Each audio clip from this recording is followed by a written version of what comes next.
Before we begin, please be aware that this chapter discusses sensitive topics related to emotional and psychological abuse. If you find the content distressing, please prioritize your well-being. It often starts quietly, the subtle passive-aggressive remarks, those backhanded compliments that leave you feeling confused, or the sarcastic jokes that sting with a kernel of truth. They're designed to be deniable, so if you react, you're accused of being too sensitive.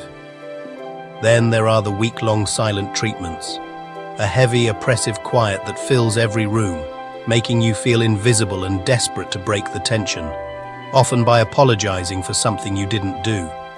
The comparisons to others. Your accomplishments are measured against someone else's and always found lacking. It's a way of saying, you are not enough. The consistent put-downs. Your ideas are dismissed, your passions are belittled, your very character is questioned.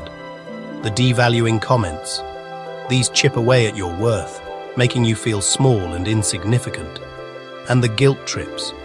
You're made to feel responsible for their feelings, their actions, their unhappiness. Every decision becomes a minefield of potential blame. These are the behaviors and actions that make up relational trauma. Trauma that happens in the space between people, within the very relationships that are supposed to be safe. It isn't just one thing. It can't be summed up in a sentence. It can't be easily explained to someone on the outside, because it's not about a single dramatic event. It's a pattern, a climate, an atmosphere you live in day after day. Whole books are written to describe the insidious and harmful ways relational trauma eats away at your self-esteem and sense of self. And because relational trauma, like narcissistic abuse, happens in a million little ways, you don't recognize it as trauma or abuse for a long time. It's a slow erosion, not a sudden explosion. Instead, you find ways to normalize it. You describe it as just the way my family is, or that's just how men or women are. You might tell yourself it's part of being in a relationship, or something you have to learn to deal with. You might even see it as an unfortunate part of life. And that's part of what makes relational trauma so damaging, because the abuse gets renamed and therefore completely downplayed as a communication issue or a relationship difference. So you blame yourself. You start to believe you are the problem. You become hypervigilant, constantly scanning their mood, trying to anticipate the next shift, walking on eggshells to avoid setting them off. This constant state of high alert is exhausting. It creates a deep sense of confusion and self-doubt. You question your own perceptions, your memories, your sanity. This is often called gaslighting.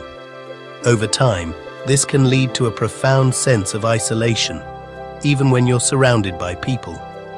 And others may dismiss it, saying things like, all couples fight, or every family has its problems, which only deepens your feeling of being alone in this experience. Recognizing the pattern is the first crucial step.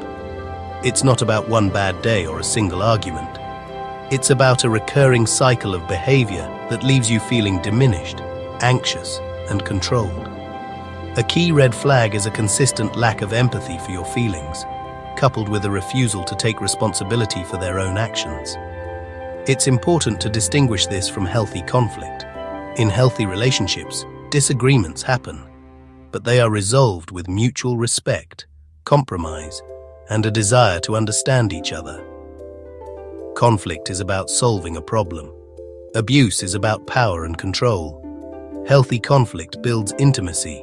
Relational trauma destroys it. So what can you do? The journey toward healing begins with small, intentional steps. First, educate yourself. Learning the terminology, like gaslighting, love bombing, and devaluation, gives you a language for your experience.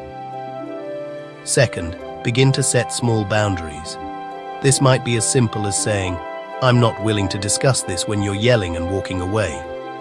Third, if it feels safe, document incidents. Write down what happened, the date, and how it made you feel. This helps counteract gaslighting and clarifies the pattern for yourself. Fourth, seek out safe support. Confide in a trusted friend, family member, or support group who will listen without judgment. And finally, consider professional help from a trauma-informed therapist who understands the complexities of relational abuse, and you're left trying to put the pieces together. That's why learning what narcissistic abuse looks like and having a name for it is so powerful. Because before you know it's abuse, you see it as a you problem and try endlessly to fix yourself. You believe that if you were just better, smarter, or more patient, the abuse would stop. But after you see it as abuse, you can begin the process of healing. This journey involves immense self-compassion. It's about learning to be kind to yourself and grieving the relationship you thought you had. It's about slowly rebuilding your identity, rediscovering your interests, and learning to trust your own voice again. You no longer hold the burden of blame and can learn to put down what was never yours to carry. If you are in immediate danger, please reach out to a local domestic violence hotline or emergency services. Remember, you deserve to feel safe, respected, and valued.